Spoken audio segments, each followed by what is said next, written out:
অসীম সরকার যদি কোর্টে পৌঁছায়, অসীম সরকার যদি কোরআন নিয়ে কোর্টে পৌঁছায়, ঠিক আছে, পার্লামেন্টে পৌঁছায়, তাহলে ফেসে যাবে মুসলিম সমাজ। হ্যাঁ, ঠিকই শুনছেন, অসীম সরকার যদি কোরআন নিয়ে পার্লামেন্টে পৌঁছায় তাহলে ফেসে যাবে মুসলিম সমাজ। তাবর তাবর বক্তৃতা দেয় যারা, যেই সমস্ত কি বলে পীরজাদা, আরো কি বলে আর কি, যারা জলসা করে আর কি, এত বক্তৃতা দিচ্ছে, অসীম সরকারকে আহ্বান জানাচ্ছে বসে একটা সভা করার জন্য, ঠিক আছে।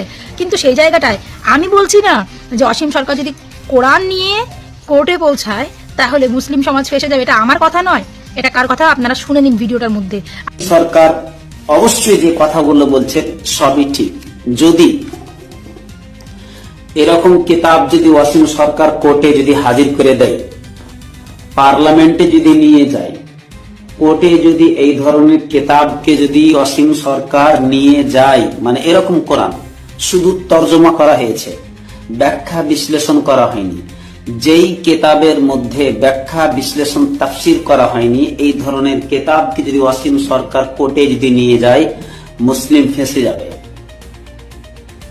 মুসলিম লাস্টে দোষী হবে। সমাজের কিছু মানুষ বলে, কিছু মানুষ না, প্রায় মানুষই বলে ইসলাম শান্তির ধর্ম, ইসলাম কোরআন শান্তির কথা বলে, আল্লাহ পরম দয়ালু, ঠিক আছে।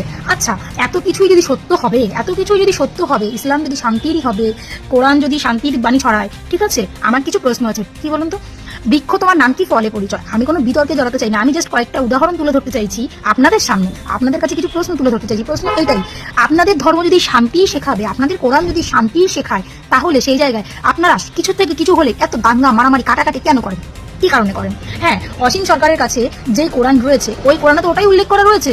এবার আপনাদের কি বাংলাদেশের কোরআন এবং ইন্ডিয়ার কোরআন আলাদা?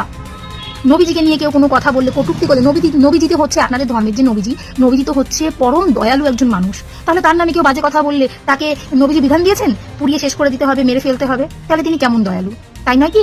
আপনাদের আল্লাহ তাহলে কেমন দয়ালু, আমি এটাই বলতে চাইছি। দেখুন, মিলেমিশে থাকুন, দাঙ্গা মারামারি এগুলো করে আপনারাই তো বিশৃঙ্খলা ছড়াচ্ছেন গোটা বিশ্বকে, গোটা সমগ্র, শুধু বাংলা বলে নয়, শুধু ইন্ডিয়া বলে নয়, গোটা বিশ্বকে তামাম ভাবে দাঁড়িয়ে দিচ্ছে কারা? আপনারা।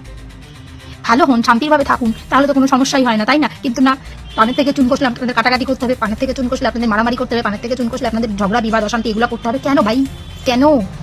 কথাতেই আছে বৃক্ষ তোমার নাম কি, ফলে পরিচয়। তাইলে তোমরাই তো তোমাদের ধর্মের শান্তিটা নষ্ট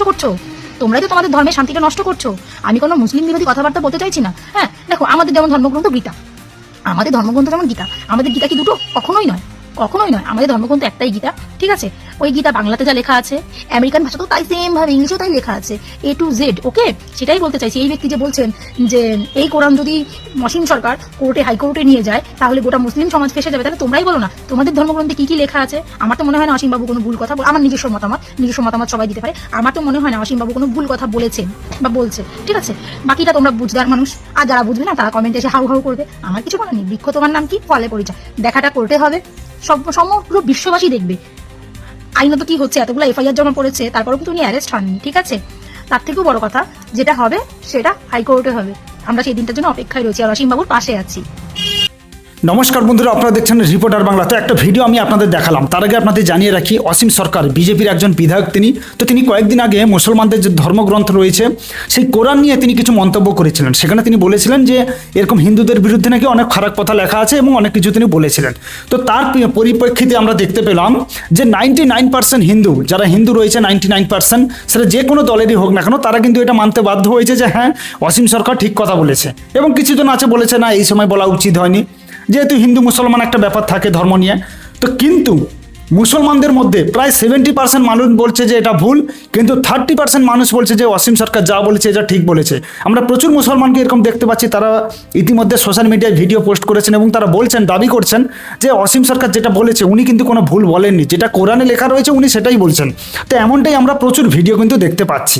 তো এই যে ভিডিও আপনাদের দেখালাম, যিনি পোস্ট করেছেন চুমকি দাস, এই মুহূর্তে এই বাংলার একজন প্রতিবাদী মেয়ে, তিনি এই ভিডিওটি পোস্ট করেছেন এবং তিনি সবাইকে এটাই জানানোর জন্য পোস্ট করেছেন যে হ্যাঁ, অসীম সরকার যেটা বলেছে তার মধ্যে কোনো ভুল নেই।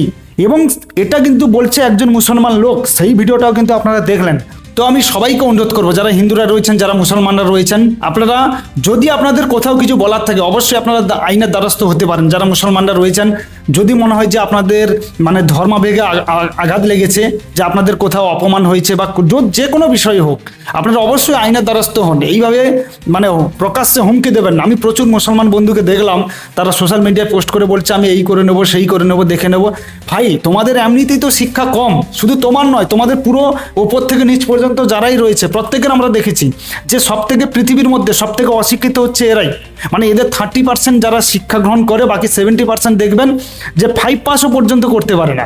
আর এতটা কুশিক্ষার মধ্যে এরা রয়েছে যে এরা প্রত্যেক সময় বোম বন্দুক মারামারি ছাড়া এরা আর কোনো কিছু জানেই না। এটাই হচ্ছে এদের কালচার। তো সেই মুসলমান ভাইদের যারা এই বলছেন যে আমরা দেখে নেবো, হ্যান করবো, ত্যান করবো, করুন। অবশ্যই আপনারা আইনের দ্বারস্থ হন। আমিও চাই যে অসীম সরকার যদি ভুল কিছু বলে থাকে তার অবশ্যই শাস্তি হোক। যদি সে ঠিক কিছু বলে থাকে, যদি এটা প্রমাণ হয় যে হ্যাঁ সে ঠিক বলেছে, তাহলে আপনারা কি করবেন সেটাও কিন্তু জানিয়ে যাবেন।